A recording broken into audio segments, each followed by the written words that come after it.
And now it's finally time to read the book club selection, What Moves the Dead, inspired by The Fall of the House of Usher, which I'm also going to read today. Well, that was depressing. The intent of the video is shifting. There's something sinister going on with these bunny books. I just got a very interesting email, and it's adding a book to the TBR. Little bunny foo-foo, hopping through the forest. Hello friends, it's Kayla. Welcome to the long-awaited rabbit vlog. If you're new here, I'm going to try to make this sound as normal as possible. There's some books and Lala lore that you need to catch up on, in which I've built a hypothesis that every single book with a rabbit on the cover, I'm going to give 5 stars. I think it all started a couple years ago when I read Bunny, which is one of my all-time favorite books. Soon after that, I read one of my favorite novellas of all time, The Empress of Salt and Fortune. Soon after that, I read one of the only graphic novels I've ever enjoyed in my life, Al Defo. There have been a couple other books along the way I don't need to specifically shout out in this moment, but it led me to filming this video where I saw a rabbit on the cover, built this hypothesis, and then proved it when Mrs. Death was also 5 stars. My introduction to rabbit books naturally started a lot younger, with the reading of like The Velveteen Rabbit and Watership Down as a child, also the Peter Rabbit series. There have been some things that we've discovered over the years here together. Oh my god, this is just literally perfect. That's a rabbit. I can't believe it's a rabbit. I'm obsessed. Like, it's one of my favorite books of the year. Yes, there's a rabbit on the cover. Yes, that is why I added it to my list. We crossed the street and we sat on the bench surrounded by bunnies, and we kissed, and he asked me to be his girlfriend. I have this theory that all books with rabbits on the cover, I am gonna give 5 stars. What was the first book you remember reading to Kayla as a child? The Beatrix Potter set. The one about rabbits? Yes. Bunnies just seem to be a really recurring animal in my life in a lot of different facets. So over the past couple years, I have been building this TBR of rabbit books and not reading them, waiting until this moment arrived to read all of them.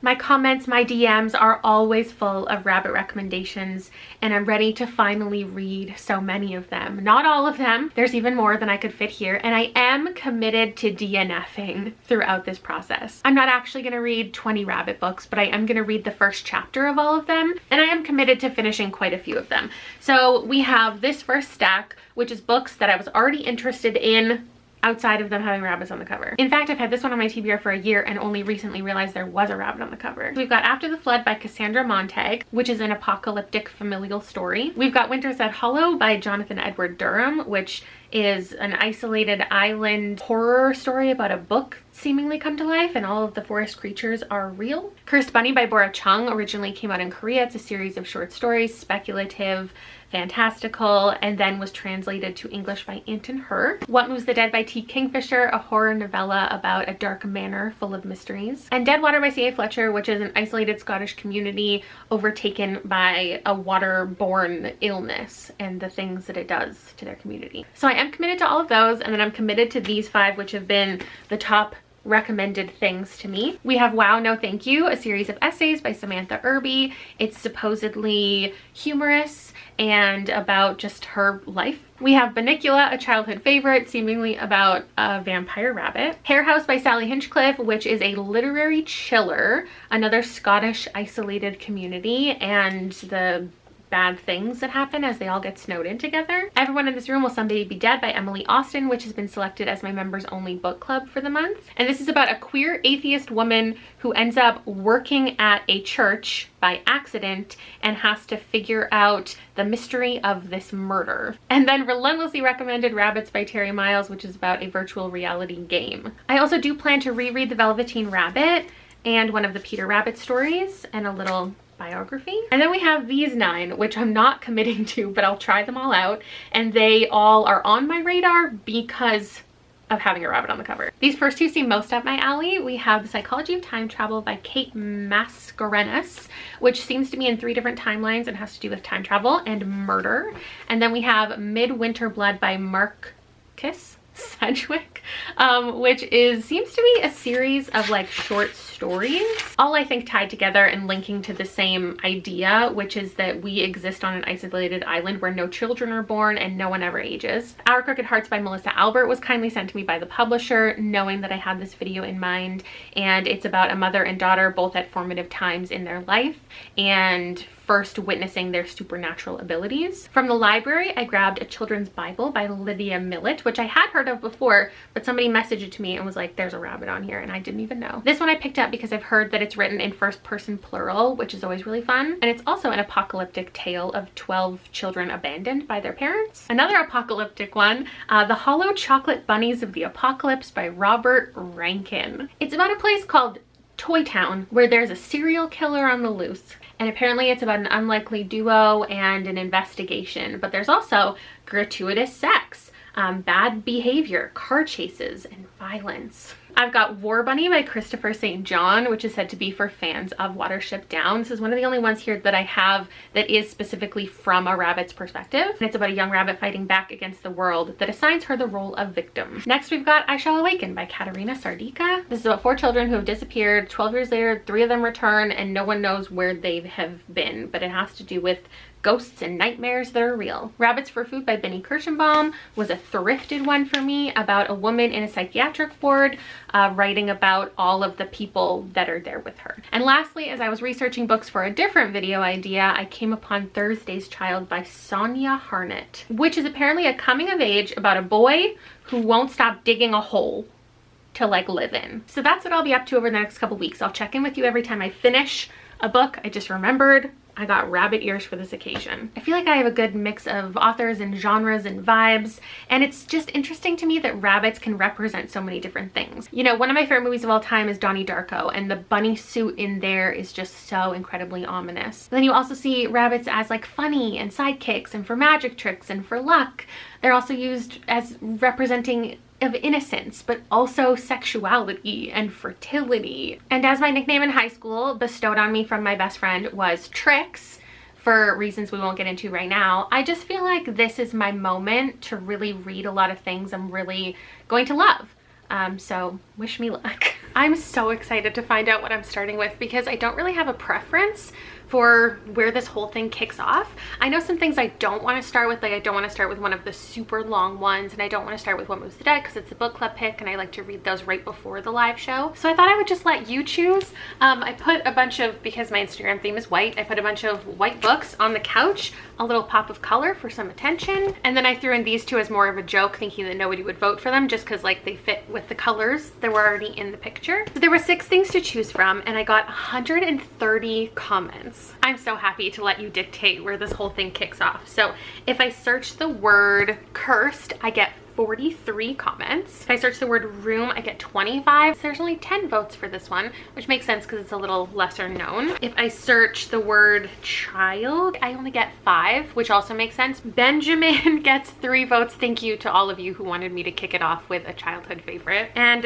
Bunnicula is 45. Okay, so that was a really tight race between these two, and like I have a feeling I'm going to end up reading both of these today along with these two. And because I have this one as an audiobook and I have to return it too soon to my library and none of these I'm gonna listen to on audio, I thought I would just have this for when I'm just doing stuff throughout the day. So maybe I'll read 5 books today. But I am going to start with Bunnicula, which is just very exciting because this is something that's been recommended to me so much to read just in general because it's a childhood favorite of so many people's. I've never read it, don't know what the story is beyond what seems to be a vampire rabbit, and I'm in my vampire era. This cat seems to be very much a part of a lot of these photos and a lot of the story perhaps. Like maybe the cat and the dog, there's a pet bunny, it turns into a vampire, doesn't want to eat them, and they have to like defend themselves. So I'll be right back with my review. Oh my gosh, you guys, this book just referenced the fall of the House of Usher. First of all, the dad's name is Robert, which I love because that's my husband. He's an English professor. There were some Charles Dickens references. They're talking about how everybody in the family got their names. And then the cat, Chester, is reading The Fall of the House of Usher. That's it. That's the book right there. So weird. I wasn't expecting this to be from the perspective of animals. I also wasn't expecting this. Spoilers, I'm not going to spoil every single book in this video, but like this one I feel like it's okay. Bunnicula is not actually a vampire, so it's not actually a vampire story. So it's not the exact situation that I thought I was getting into, but listen, it's actually really similar to one of my favorite books of the whole year. It's basically about an individual who assumes that another individual is a vampire and makes all these decisions and has all this perspective and treats the person or the bunny in this case in a certain way because of the assumption that he is a vampire. We have Harold the dog, Chester the cat, Bunnicula, and then in future books there's another dog named Howie. And they go on all these adventures together, and there's a different like mystery to solve in every book. In this one, the mystery is why Bunnicula is acting like a vampire. So like he sleeps all day, is up all night, he has sharp teeth, and they're finding vegetables around the house that are turned white, as if they've been drained of their juices. And that is what's happening. The rabbit just really likes juice. Now I'm trying to decide what I want to read next. I think I'm going to read The Velveteen Rabbit tonight with Liam as his bedtime story. Not that we do that anymore. And Benjamin Bunny can be just for me. Oh, and also I can read this right after. The World of Peter Rabbit and Beatrix Potter. Because I don't know, there's something about me that I don't know things about authors. Like when I was growing up, I was never interested in reading like the author's biography, learning about their family. Like I know there's people who are equally interested in like Anne of Green Gables the story, but also Anne of Green Gables like the origin, the inspiration. The same with like Little House on the Prairie and Pippi Longstocking and Heidi, and people know things about the authors. I don't know anything about the world of Beatrix Potter. I just know that I had this entire series of books. I still remember the little box that they came in. I think there are 24 books in this original series, but this is book number 4. And I think each of them have their own little lesson to be learned. In this one, I think it was about not judging people. The original story of Peter Rabbit came out in 1902. He gets in all sorts of trouble, and this is about his cousin, Benjamin. So I'll read it and be right back. Well, that was depressing. I was gonna tell you about how beautiful, okay, I'll tell you about how beautiful the illustrations are. They are so lovely, and they're not just additions to the story, like they are part of the story. As in, one page says, Peter and Benjamin turned the corner and this is what they saw. And it doesn't actually reference on the page that they saw a cat. So like it's imperative to actually see the illustrations to understand the bigger story. But then Mr. Benjamin Bunny has to save the boys because they're trapped under a basket from a cat. And it's cute because it goes, I would draw you a picture of them under the basket, but it's quite dark under there. It's very cute. But then the dad is looking for them and he's got a switch in his hand and he saves them from the cat, but then he punishes them and he's hitting him. So now I'm sad because these little rabbits keep getting in trouble. But now I'm excited to read this. Okay, I'm learning more about Beatrix Potter now. And there's paintings that she did when she was 9 years old. It's so cool. She had a specific art teacher hired for her at age 12.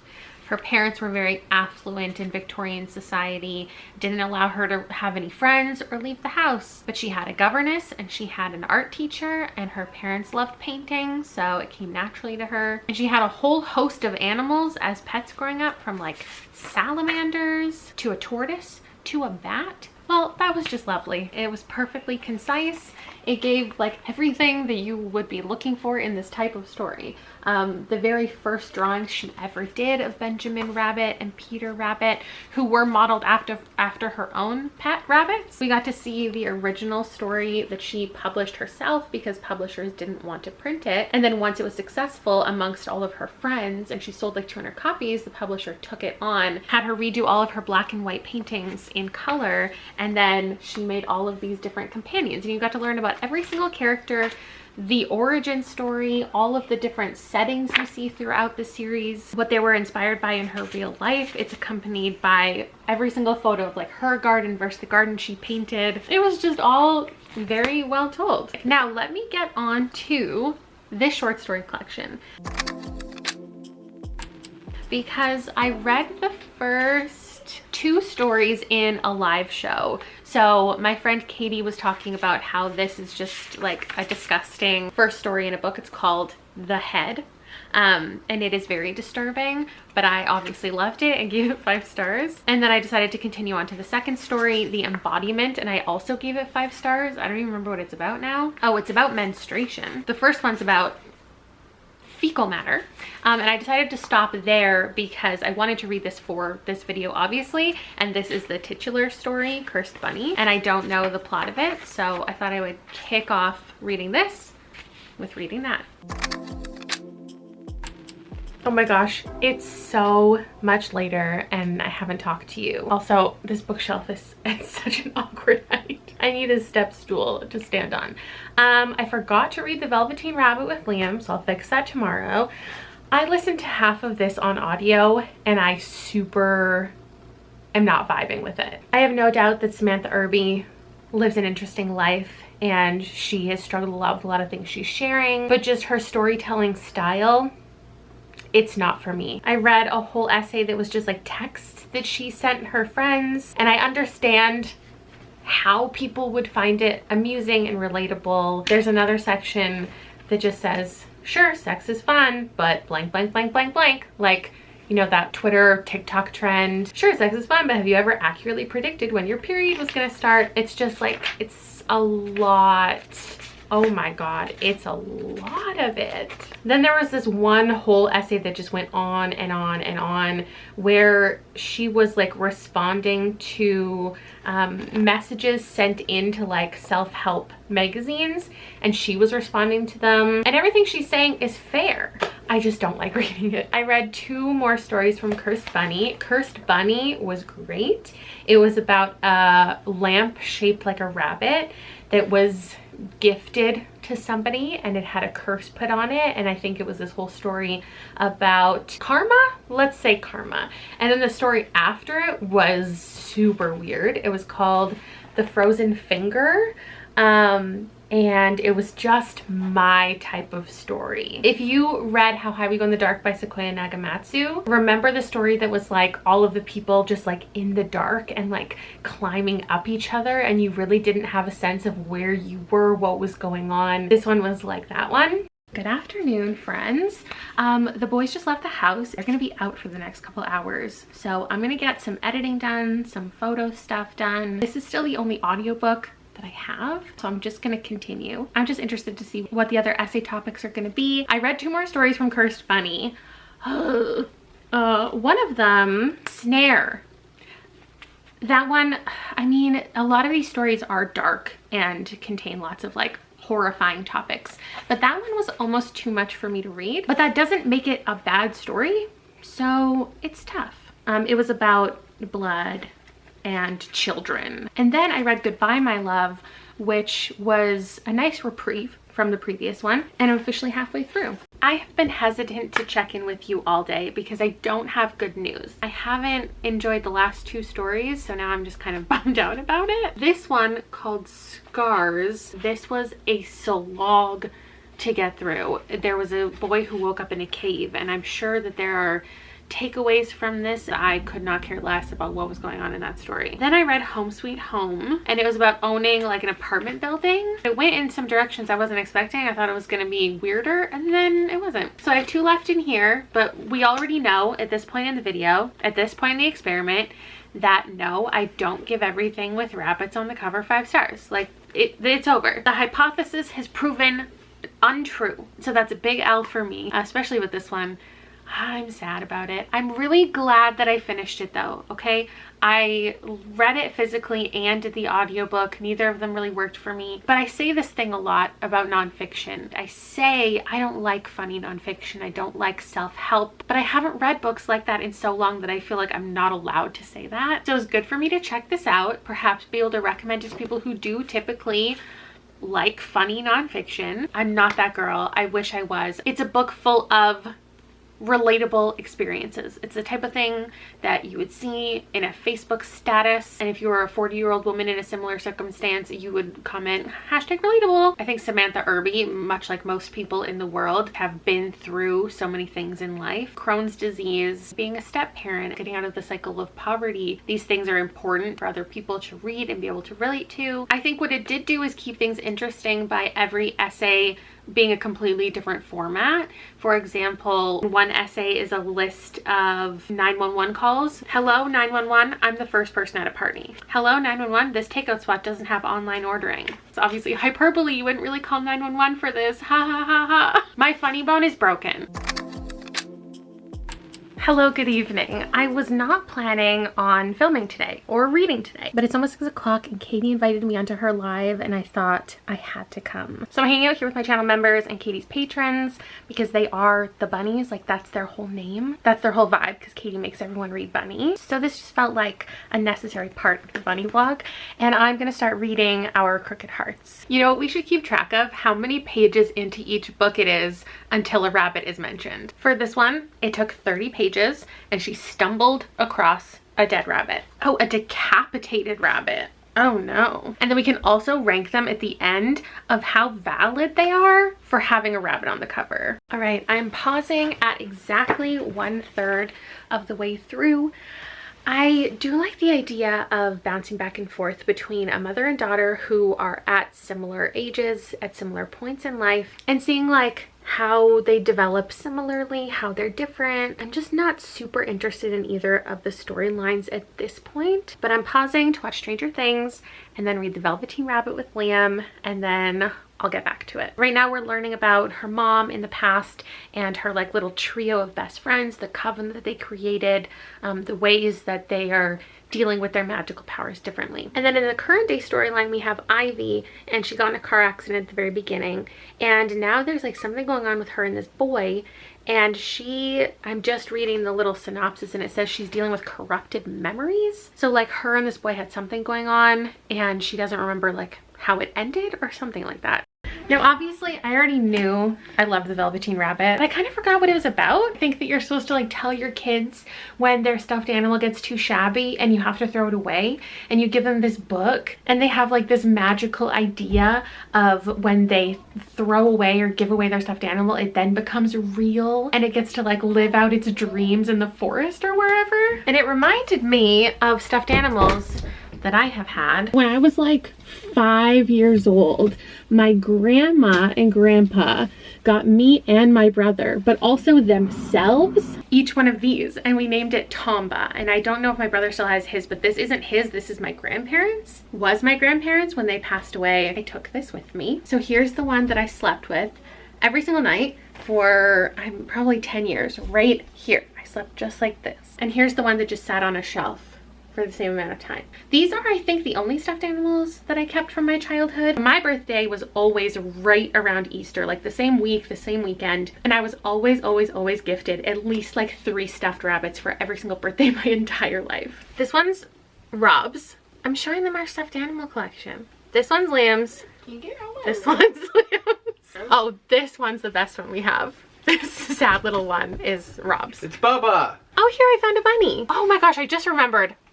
My favorite song that my grandma would always sing to me all the time. She would have me on her lap and she'd go, little bunny foo-foo, hopping through the forest, scooping up the field mice and bopping them on the head. Just realized I have all 3 Tombas. I would not have been able to tell you that. So in fact, this one is my brother's. And this one that's even fluffier is the one that just sat on a shelf for 20 years. As far as Cursed Bunny goes, the last 2 stories were both a 2-star, so this collection really went downhill for me. It started out really strong, and I didn't even read the strongest stories in it during this video. But yeah, it just got progressively less interesting as they went on, and I lost what initially had pulled me in. I think my final rating is a 3, a 2.75.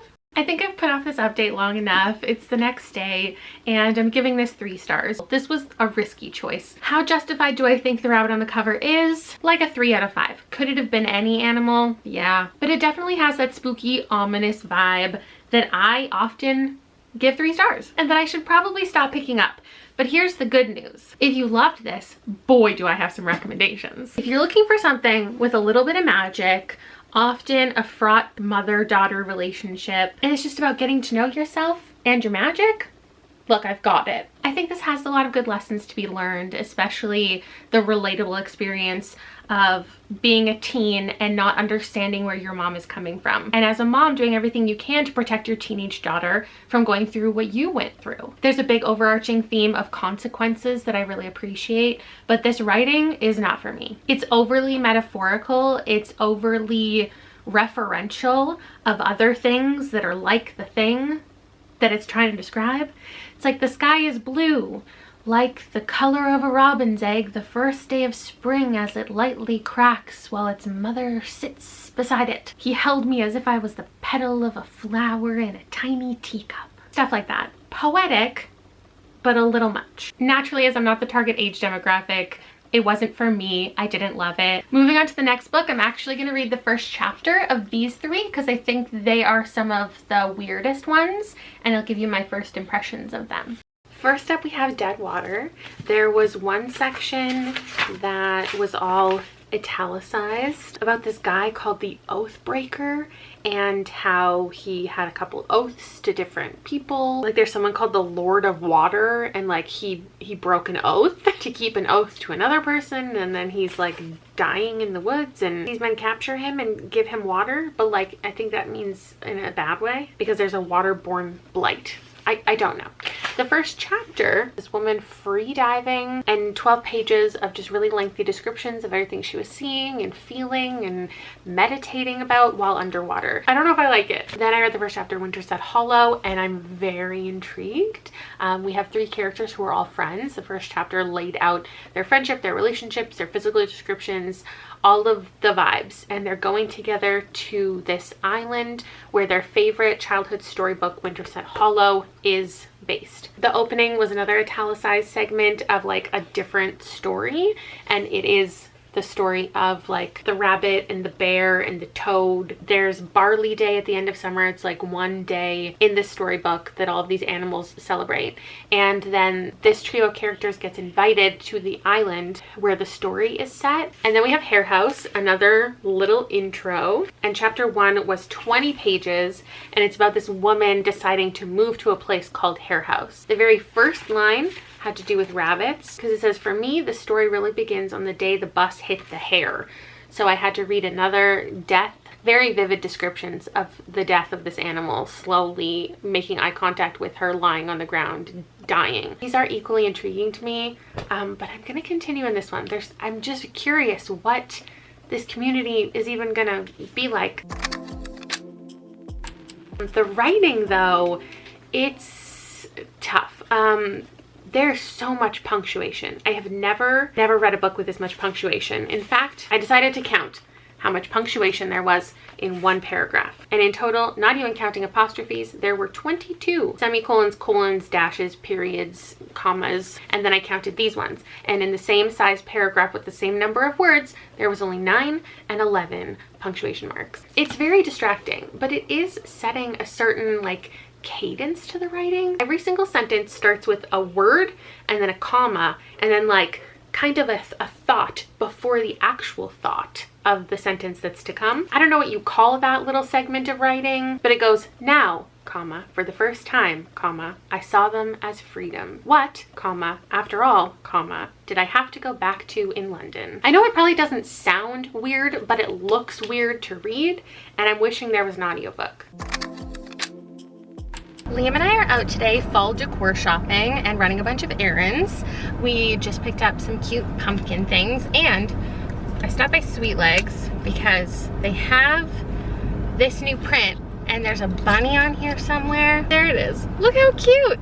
These are actually being designed while I still worked there, which is crazy to think that was a year ago now. And I'm halfway through Winterset Hollow, and I started out this book thinking it was going to be from the perspective of animals, and then for the first half I was like, okay, it's not. It's about this group of friends. Now I'm at the halfway point, and the animals are very much like central characters, and it's getting absolutely ridiculous. I think this one is going to be the most justified of any of the books for having the rabbit on the cover, because this is very much like the focus of the story. I'm considering a bunny cross stitch this week, and I just saw that one. I don't think that's the vibe. It is.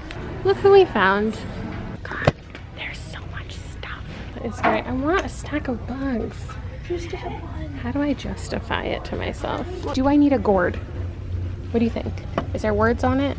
Oh, there's words on it. Here's where we're at. I haven't vlogged in a couple days. I haven't read in a couple days because I haven't been enjoying anything. And like, I don't want to update you. I'm hyper aware of the people who are going to say because I was reading all these back to back, that's why I'm not enjoying them. Or because I was hoping for them to be 5 stars so bad, that's why they weren't. So I'll just update you really quickly. Winter Set Hollow was a 2.5. The writing was good, descriptive, even though it used a lot of language I didn't like. The second half really picked up, but it was too much. It was really, truly too much to follow, to engage with, to endure for that long. Though, like, I bought it for the hunt. It just became really exhausting to read. And then Hare House is also a 2.5. I don't know if I can say there's anything wrong with how this book pitched itself.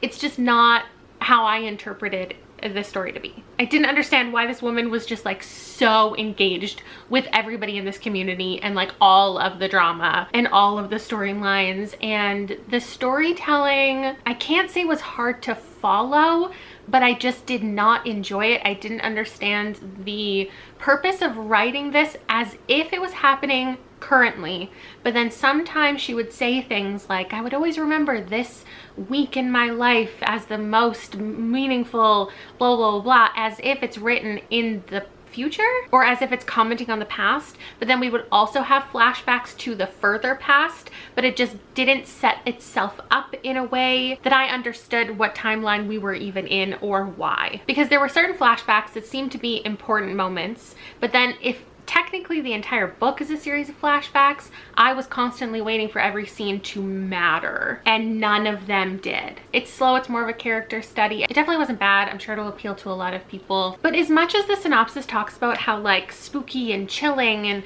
how the book constantly references how like bone chilling every sound is and every scene is, my bones could not be hotter. Was not chilled, was not spooked, didn't have the time that I thought it would have with this. And now I'm halfway through the longest book I've ever read in my life. Not really, but boy does it feel like it. Dead Water is about a waterborne illness. Where I'm almost 300 pages into a 500-page book, and I do have a feeling that it's going to start to pick up. Right now I can see that it's trying to set itself up to be suspenseful and ominous, but it's not working. We're following too many characters and I don't care about a single one of them. I feel like I will return to this at some point, but I can't do it right now. I really can't.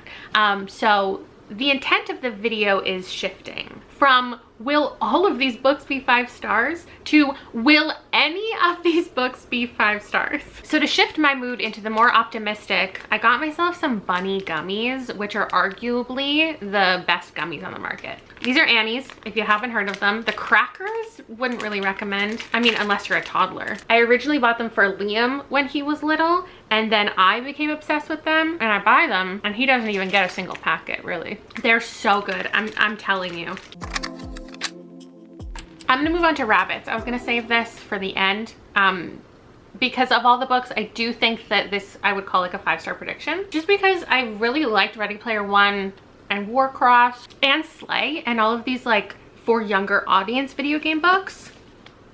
How can we go wrong? Also, I've been recommended the audiobook, and I feel like not reading physically and just listening to a story, maybe that's the solution to my current almost slump that I'm entering. First of all, ignore the chaos of my bookshelves. I promise I'll fix that someday.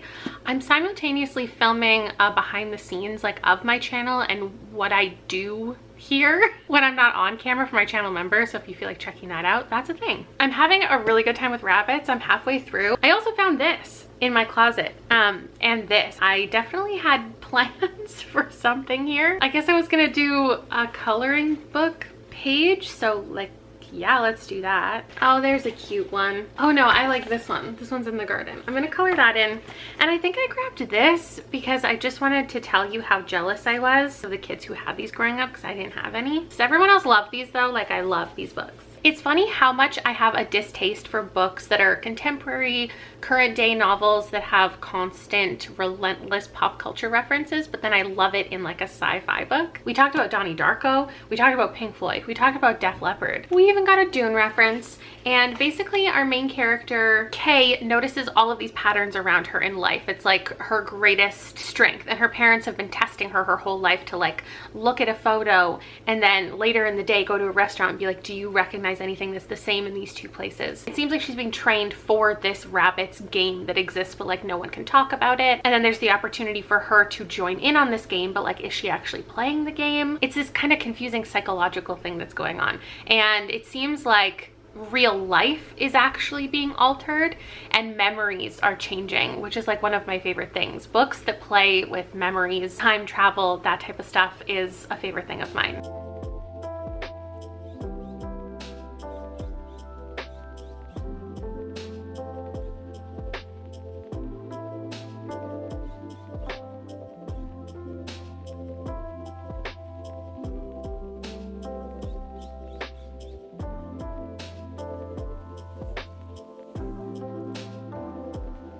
So I had fun reading this, but overall it's pretty objectively a 3.5.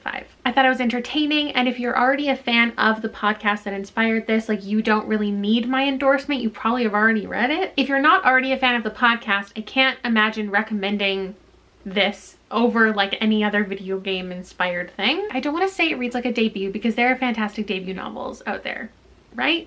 It feels very amateur. There's not a lot of depth to the characters or to the relationships. We're kind of bouncing around. A lot of things are introduced and developed too quickly, both in just like real world relationships and also gameplay. I feel like 20% of this book is two girls just like asking each other if they're okay and then being like, yeah, I'm okay. And then 30% is like finding a clue, finding another clue, finding another clue. It was about 100 pages too long and got a little too repetitive. Like, I was waiting for the game to start, but like the whole thing is kind of a game, but there's also kind of no game. So it was interesting. I was entertained. At no point did I want to quit, but then the moments that I thought finally something was going to happen, we would just get like 10 pages of explanation, but not explanation for like things that we've been waiting for explanation for, things that you found out about like 2 pages ago. So it was like, here's a new concept, and then before letting us sit in it, it was like, let me explain it and tell you everything about it for a lengthy monologue. Oh my gosh, and I didn't show you my final coloring page. There we have it. Hooray.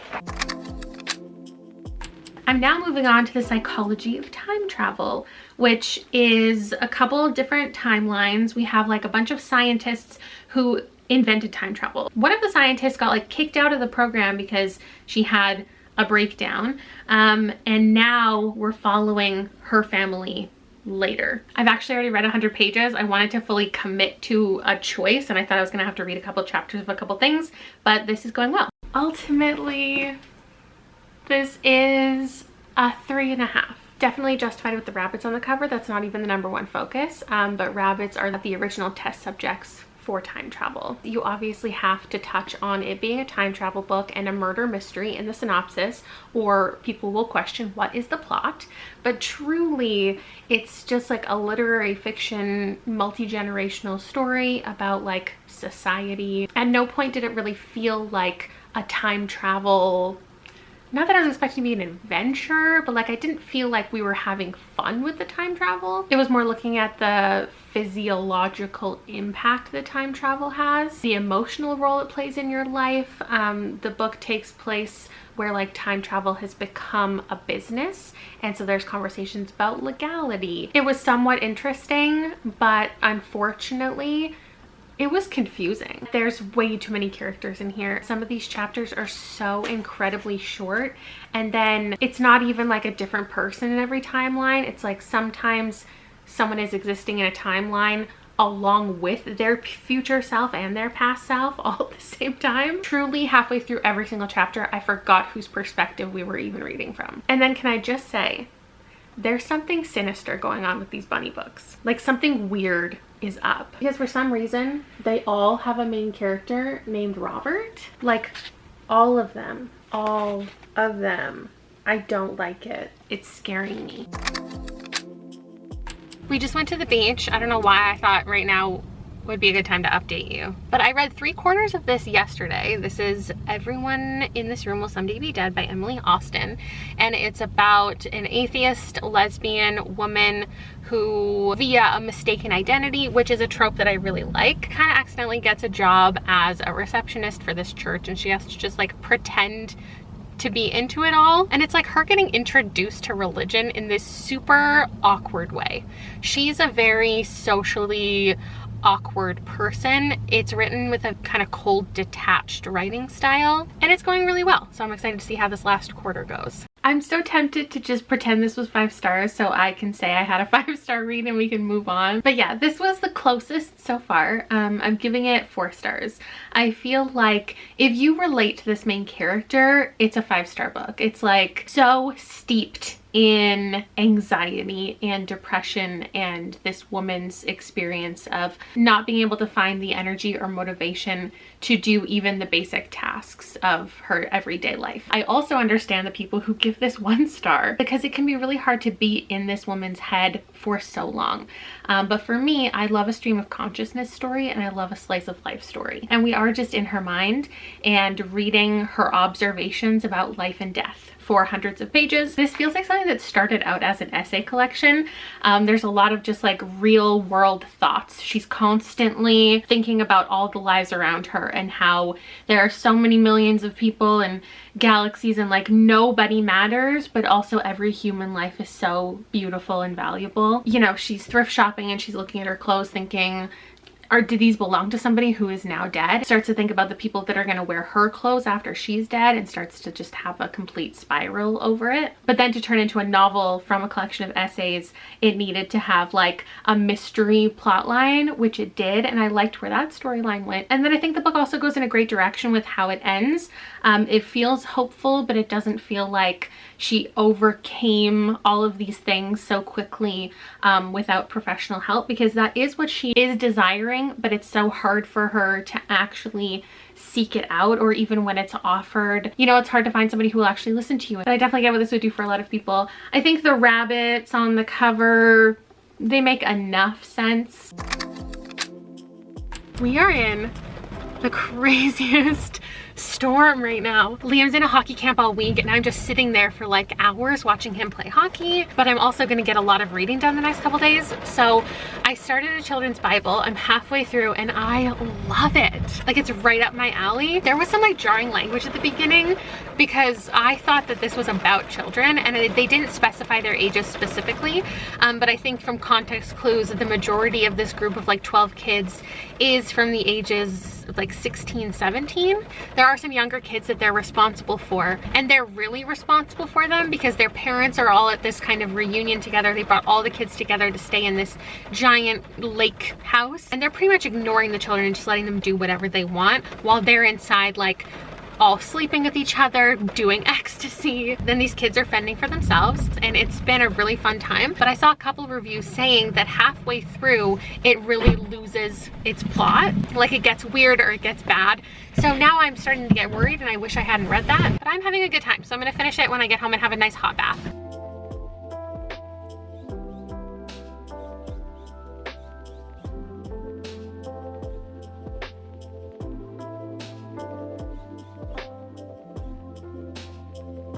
I had such a good time with this one, and it's definitely my closest to 5 stars we've gotten, but I'm giving it a 4.5.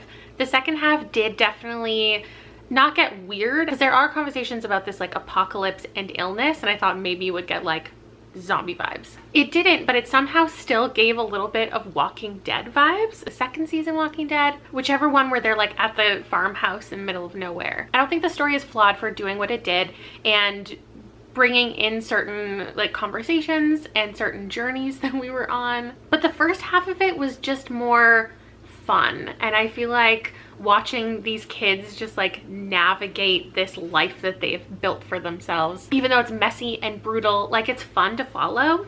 And then some other like adults and people kind of infiltrate the group. I do like an apocalyptic story like this where it's super insular, and it's almost like you don't know what the entire world is going through, but everybody in the story is assuming that like everything is falling apart just like their small community is, and so they exist as if they're like the last people on earth. I think the bunny doesn't take up the whole thing, which it shouldn't, but you know, it shows all the animals and the biblical references that do exist in the story. It was a good time, and I've already started on my next book, which is kind of similar.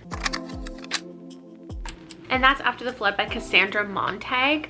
I originally bought this because I do this series where I read books I don't think I'm gonna like based on a theme that I've assumed I don't enjoy, kind of the opposite of the rabbit thing. And one of those plot points was books set on boats. And so I've had this sitting in my closet forever, but then I've accidentally read other books set on boats and I've loved them. So I don't think that's a thing that I can say I don't like in books anymore. I'm actually like 60% through already and I'm loving it so much. The rabbit on the cover definitely makes sense. The snake on the cover definitely makes sense. We're following a mother and her daughter, and the daughter like carries snakes around with her as like her pets. As we are equally in an apocalyptic scenario, the world has flooded, a lot of conversations about climate change, and this woman lost her other daughter. So now she is going on this boat, convincing this crew to take her to this other place where she thinks her other daughter is. It's a very action-packed adventure story, and I can't put it down because I need to know if she's gonna find her other daughter, and it's just this impending doom that I feel.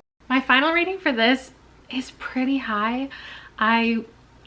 It's either a 4 or a 4.5. I would recommend it for fans of Waterworld, and if you liked Bird Box and you liked Migrations, all of those things combined, then I think you could like this. It's set in the future, but it's not too futuristic. It's apocalyptic, but it's not too apocalyptic. It's about grief and loss and seeing all of the characters reveal like their secrets to one another and work through all of the trauma they've endured, and just to come together for these shared goals of like finding a new place to live, building their community, continuing to persevere. It's just a really great arc. Even if the ending wasn't everything that I hoped it would be, not even as far as plot, but like discussions and conclusions. There are times when they like encounter other boats and the people on those boats, and then they land on an island because they think that there's something there that can help them, and there's a group of people also there that they have to like fight with. Highly recommend if this sounds like something that is already up your alley. And now it's finally time to read the book club selection, What Moves the Dead, inspired by The Fall of the House of Usher, which I'm also going to read today. I've read this short story multiple times in my life. I don't really remember it compared to all of his other things. I guess they all blend together. So I am going to read that one after I read this in case there are some like reveal moments that one would have spoiled. It's only 150 pages, but I think I am going to read it pretty slowly because I want to take notes and I want to highlight things and prepare myself for the live show. This turned out to be a really excellent retelling, and why I love retellings of short stories as opposed to novels, because they often have a more fleshed out, larger explanation behind all of the things that you might have been questioning, because you only got like, you know, a 20 to 60 page like old ass story. In this, we're following Alex, who's a soldier, and they get a letter from their childhood friend who tells them that she is ill, and they go to the manor, discover all of these things to do with hairs and fungi, and strange things begin to happen. The side characters were so fantastic and actually had an interesting tie to Beatrix Potter, which was a fun little surprise. Overall, I'm giving this 4 stars. I'm really looking forward to reading the origin story right now, but I'm not going to talk about that with you because there's no rabbit on the cover, and I want to save a lot of my thoughts for the live show for this coming up in September. I find there are 2 different perspectives when it comes to horror. There's horror that you feel as the reader. You are meant to be frightened and on edge and scared at times. And then there's horror where you accept that what the characters are going through is horrifying. And this is very much the latter. There was body horror, there was strange, unsettling moments, but I didn't find it unsettling to the reader, which was kind of the experience I wanted, and that might have made it 5 stars. But I'm super looking forward to discussing this with everyone and seeing how it impacted them, being one of the only true horrors that we read for the book club this year. Now, there is only a couple days left until this vlog goes live, so there's 3 things that are about to happen. 1, I'm gonna read Midwinter Blood before I go to bed. It seems like a pretty quick read. Number 2, I'm gonna read the first chapter of the 5 remaining books and pick one more to complete. And the third thing is I just got a very interesting email, and it's adding a book to the TBR, but I'll talk to you about that when I'm done all of this. Midwinter Blood turned out to be pretty good. It's funny how the synopsis here is a little bit different than, there are so many editions of this book, which is wild. But the description here doesn't seem to be the original pitch of the book, which is very much two lovers, Eric and Merle, throughout the centuries, finding their way back to each other. I feel like this blurb just painted it in a little broader of strokes that made it sound like it was more about the atmosphere and about the impact on a community or the world as a whole. Every timeline that they encounter each other, it's different. So like sometimes they're childhood friends, sometimes they're in the midst of this epic love story. There were a couple of really uniquely told chapters too, which was fun. I had a really good time with this. I don't know that I know many people who I would directly recommend this to. There are some books that feel very much a product of their time, more so than others, and this does feel like that. It was about love and it was about sacrifice, and it was so interesting opening each story and waiting to find out like where each character is in life and how they were gonna meet. The book kicks off with a guy named Eric 7 specifically, arriving on this island as a journalist in search of a good story, and him being invited into these homes and being told by the locals the history of the area. But then also he himself recognizes everything around him as if he's been there before. For a book spanning multiple centuries and having a time travel magical vibe and being set on an island, this was really set up for me to like. Wish it was 5 stars, but that's okay. I'm now gonna read the final chapter, well, the first chapter of the final 5 books that I have in my TBR. It's about time to shut the door on this experiment. I need to move on. First chapter of this, we get introduced to a girl who was the one like left behind when all of her friends went missing. I did not enjoy the writing of the first chapter. That was at the top of my list of what I thought I would continue with.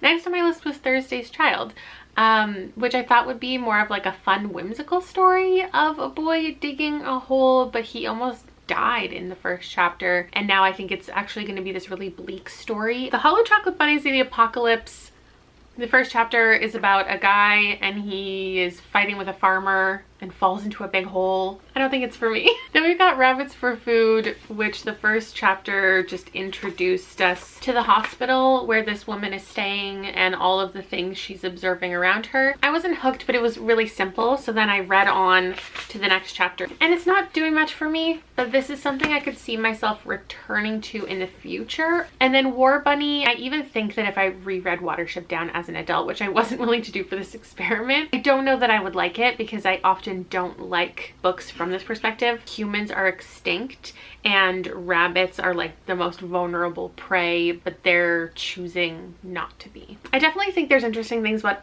you know, every book in existence, so there's something for someone here. And there's a lot of other rabbit books that I could have picked that I got recommended, whether it's a rabbit on the cover or rabbit in the title. There were other things that came up that I was less interested in than the 25 books that I did pick up for this video. But I am gonna give one more book a try because I got an email yesterday from NetGalley and I unexpectedly got access to Lavender House by Lev A.C. Rosen, which is a queer historical suspense story. It's a pretty short book. It sounds like the type of story that I like when somebody enters this manor and there's all of these people and there's all of these secrets and you have to kind of abandon everything that you know to be a part of this group. I think it's gonna have found family vibes. I know that there's a crime that our main character is solving. It comes out in October and I was planning on picking it up already, so I'm gonna read an early copy. First though, I'm off to watch Donnie Darko. Oh my gosh, that movie night was such a success. I would say like 2/3 of the people who were there had never seen Donnie Darko. So that was so fun getting to see people watch it for the first time and like see their commentary as we were watching. And then our next movie nights are gonna be in October. We're watching Disturbia. And then December, we're gonna watch a Christmassy movie that I've never seen before. I'm gonna put it up to a vote. Now it's time to get into Lavender House, which I will admit, I read the first couple chapters and I'm not saying that there's any issues with accuracy at all, but from my experience with historical books, my limited experience for sure, it doesn't feel very rooted in its time. Like, it's just not giving me the historical vibes, besides saying things like us queers aren't accepted by society, and like giving anecdotes using certain language, but just like the dialogue and the inner monologue doesn't feel definitively in 1952.